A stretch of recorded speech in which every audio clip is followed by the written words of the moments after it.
आज ना मी श्रीजाला एक सरप्राईज दिलं आणि तिचा चेहरा बघून मला समजलं सरप्राईज सक्सेसफुल झालेला आहे. पण मी तिला नेमकं काय सरप्राईज दिलं त्यासाठी व्लॉग शेवटपर्यंत नक्की बघा. पण त्याआधी तुमच्यासाठी किचन हॅक घेऊन आले. आपल्या घरात रोजच्या वापरामुळे तवा किती घासला तरी त्यावरचे काळे डाग, चिकटलेले तेल सहज निघत नाहीत. म्हणून आज मी माझा तवा क्लीन करून तुमच्यासोबत ही हॅक शेअर करणार आहे. गॅसवर तवा ठेवला, त्यावर थोडं शॅम्पू, बेकिंग सोडा, कोलगेट आणि पाणी टाकून छान स्क्रबरनी घासून घेतलं. नंतर पाण्याने स्वच्छ धुवून घेतलं. आता तुम्ही फरक बघू शकता.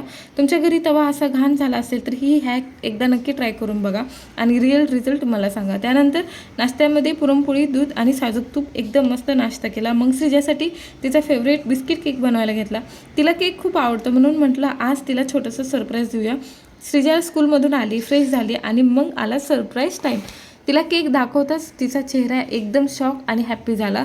तिची रिॲक्शन खरंच बघण्यासारखी होती आणि मग श्रीजाने केक आवडीने खाल्ला. म्हणजे माझं सरप्राईज पूर्णपणे सक्सेसफुल झालं. संध्याकाळी आम्ही थोडं वॉकिंगला गेलो आणि अशाच छोट्या छोट्या मुवमेंटसोबत दिवस संपवला. आजचा व्लॉग आवडला असेल तर लाईक, शेअर आणि फॉलो करा.